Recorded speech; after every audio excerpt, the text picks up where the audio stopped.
Salut glorieux peuple de Dieu. Vous êtes à World Nation, un programme de Yahweh Worshippers Mission. Je suis la missionnaire Bénédicte. Le sujet de ce jour est très important et fondamental en tant que corps du Christ. Et nous avons intitulé 14 réalités que la majorité des hommes avec grand H ignorent concernant le Sauveur du monde. D'accord? Aujourd'hui, par la grâce de Père, nous recevons les révélations que jadis nos aïeux n'ont pas connues. C'est pour cela qu'il ne faut pas s'attacher à sa connaissance traditionnelle, aux enseignements traditionnels, c'est-à-dire du passé, qui nous met dans un cadre vraiment limité. Père a dit à Daniel qu'il allait révéler sa parole au dernier jour. Et nous sommes dans le dernier jour. Donc ça veut dire que quoi? Cette prophétie est en train de s'accomplir. Ici, nous allons connaître aujourd'hui, par la grâce du Saint-Esprit, la vraie identité de notre Christ. Parce que longtemps, nous avons été égarés, on a manipulé l'information, on a falsifié la vérité. Et par l'action de l'Esprit Saint, tout est maintenant connu. Rappelez-vous, le Christ a dit dans dans Luc chapitre 8, verset 17, que rien ne restera caché. Et effectivement, rien ne restera caché. Donc, ouvrez votre cœur, votre esprit à cette nouvelle compréhension vraiment claire. Ne vous fermez pas.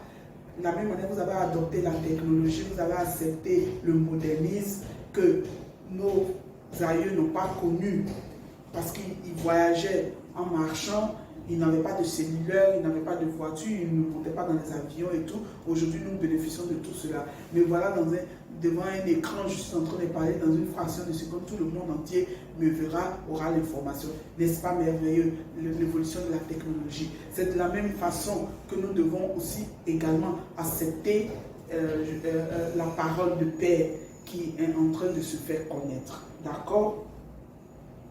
Si vous n'avez pas dit que mes aïeux n'utilisaient pas le portable, par conséquent, moi aussi je n'utilise pas le portable. Mes aïeux n'avaient pas de voiture, par conséquent, moi aussi je n'ai pas de voiture. Vous n'avez pas eu cette idéologie-là, vous n'avez pas eu cette mentalité-là, que vous avez eu cet esprit d'ouverture-là. Faites pareil avec la parole de Dieu et vous seriez bénis au nom puissant du Christ.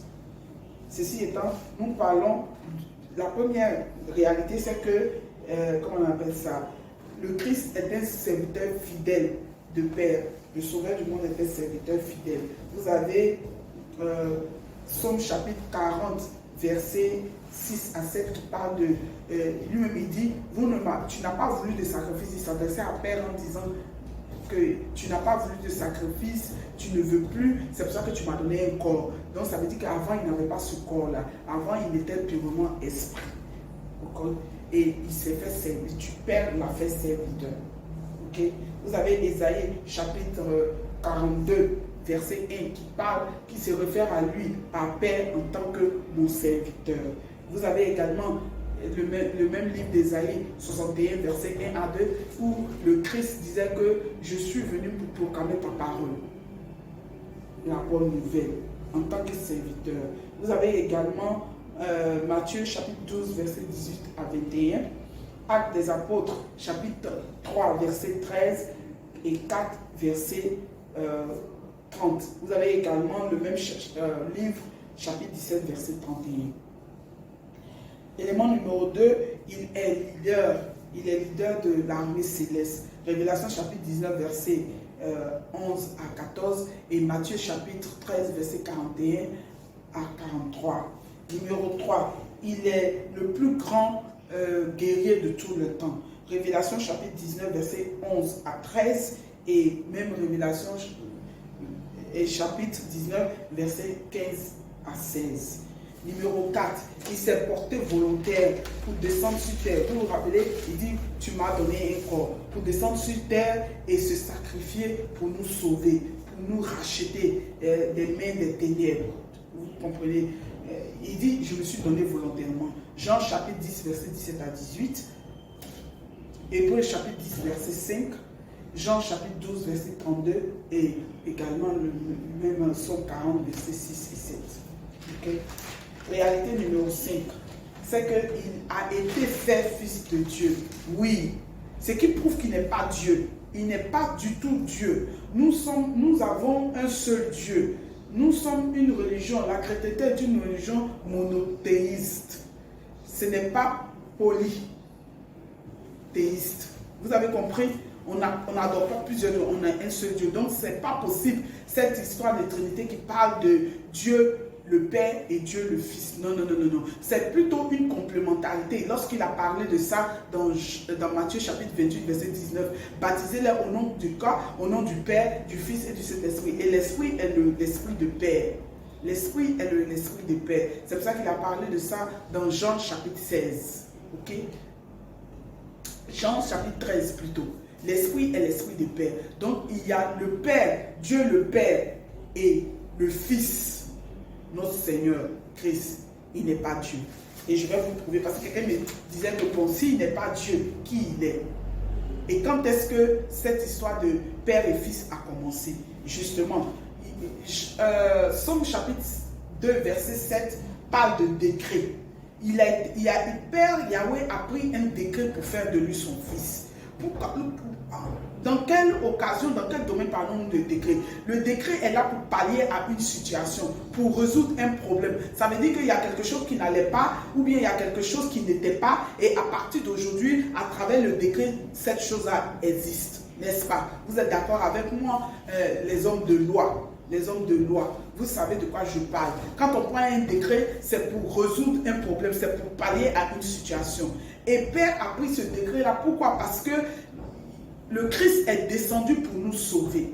Il est descendu, il s'est fait exceptionnel, il s'est prouvé plus haut que les autres, il a été un fidèle serviteur, il a accompli justement les ordonnances et la mission de Père selon sa volonté, la volonté de Père. C'est qu'il a fallu justement d'être nommé fils, il a été fait fils. C'est pour ça que je voudrais m'adresser aux musulmans pour leur dire que justement, nous les chrétiens, nous ne disons pas que Dieu a conçu, parce qu'on sait qu'il est Dieu, il est Yahweh, il ne peut pas concevoir. Mais il a utilisé son puissant esprit au-dedans de la Vierge Marie pour pouvoir concevoir celui qu'il a appelé son fils. Donc il a été fait, le Christ a été fait fils.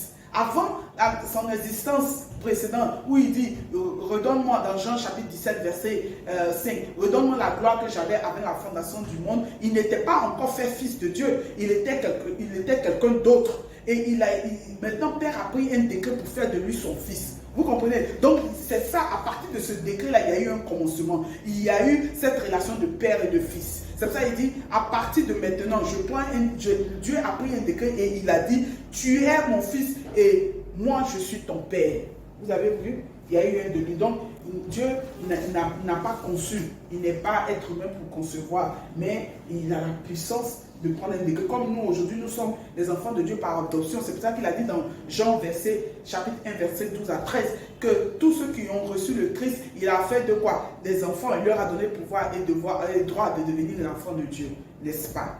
Et Père dit, ce n'est pas par la chair ni le sang, mais c'est par lui-même sa volonté. C'est sa volonté, le décret qui signe. Comme vous comprenez. Et cela seul prouve cet élément-là. En entrant, il y a plus de milliers de versets qui attestent que le Christ n'est pas Dieu. Le Christ n'est pas Dieu, qu'il est le Fils de Dieu, qu'il est devenu Fils de Dieu. Donc vous avez vu juste ce verset-là, Psaume chapitre 2, verset 7, déjà prouve qu'il n'est pas Dieu. Et il s'agit de deux personnes, parce qu'on ne peut pas prendre un décret pour pallier à une situation contre soi-même. Vous comprenez? Ça veut dire qu'il y a une supériorité, il y a un être supérieur qui prend ce décret-là. Et Père, étant l'être suprême, a pris ce décret-là pour faire de Christ son Fils. C'est pour ça qu'il a dit dans Jean, chapitre 14, verset 28, que Père est plus élevé que moi, Père est plus grand. Donc pourquoi est-ce qu'il dit toutes ces choses et puis nous sommes là, nous attelés à dire qu'il est Dieu, nous mettons honte dans le corps du Christ, nous blasphémons, nous égarons. Aujourd'hui, vous avez cette compréhension. Il y a tellement de versets.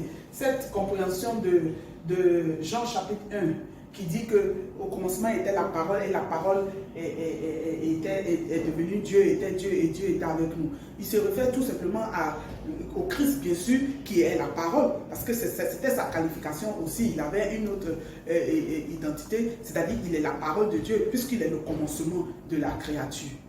Il est le commencement. Il est le commencement. Et pour lui, tout a été créé. Père a créé toutes choses. Pourquoi? Parce qu'il a trouvé sa plénitude. Il a été satisfait de la mission qu'il est venu accomplir sur terre. Par conséquent, il a été justement fait fils de Dieu. Il a été le premier-né de tout.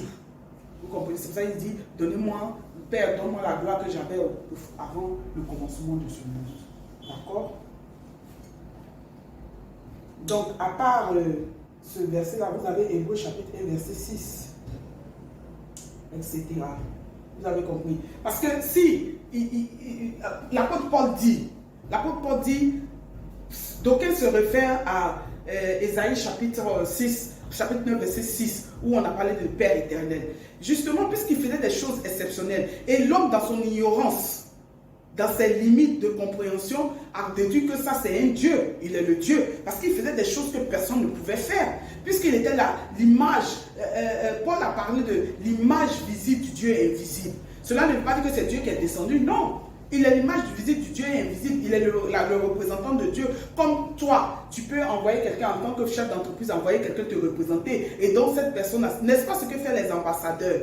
Cette personne-là te représente et cette personne agit comme si c'était toi. Et c'est ce que font les ambassadeurs dans les pays. Ils représentent l'État, ils représentent le gouvernement, ils agissent en tant que le président et tout ce qu'ils font. Ils disent, c'est pris en considération et on dit que c'est le président qui l'a fait. Souvent, on dit par exemple, quand il y a une gaffe, on dit c'est le président. Or, quand c'est même pas lui, c'est un de ses collaborateurs. N'est-ce pas ce que nous faisons? Donc, si nous acceptons pour les humains, pourquoi est-ce que refusons-nous pour Père? En temps, il dit qu'il nous a créés à son image, qu'il nous a donné sa faculté. Pas l'image physique, mais c'est la nature que nous avons. Le caractère d'amour, etc. L'intégrité et autres. N'est-ce pas?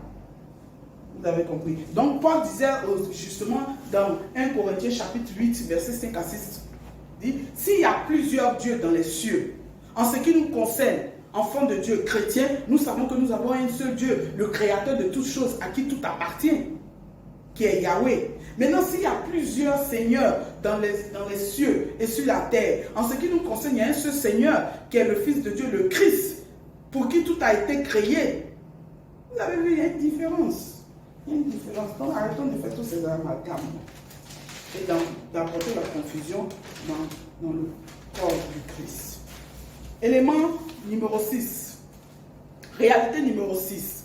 C'est que le Christ a toujours combattu pour nous depuis la fondation de ce monde. Genèse chapitre 22, verset 17. Depuis que les premières créatures ont péché. Ok? Je faisais attention parce que si je m'approche trop, vous n'allez plus voir ma tête. Donc, je fais attention à ne pas déborder.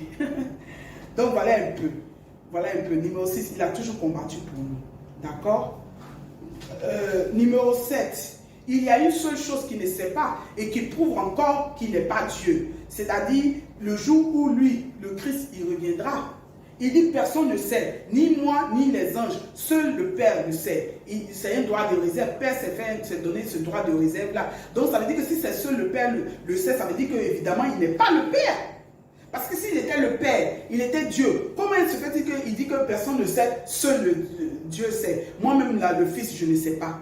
Donc tout ça prouve qu'il y a deux personnes distinctes. Il y a deux personnes distinctes. Donc arrêtez de faire la confusion. Avant, on ne le savait pas. Mais maintenant, on le sait. Je vous en prie. Corps du Christ, peuple de Dieu, serviteur de paix, arrêtez de faire la confusion et acceptons la réalité. Ok? Ne voyez-vous pas que les autres se moquent de nous? Arrêtons. Parce que la vérité est que nous avons un seul Dieu qui est Yahweh et qui est le Père et son Fils, le Christ, notre Seigneur. Ok? Donc il disait ça dans Jean chapitre 24, verset 36. Je ne le sais pas, donc vous pouvez lire. Je vais m'arrêter là, chercher justement la partie 2, parce qu'on vient de finir partie 1, nous avons fait de 1 à 7.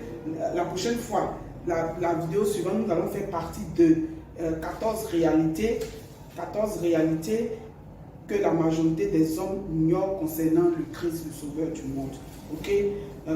Que Dieu vous bénisse. N'oubliez pas de liker, de partager et de vous abonner à la chaîne. Shalom.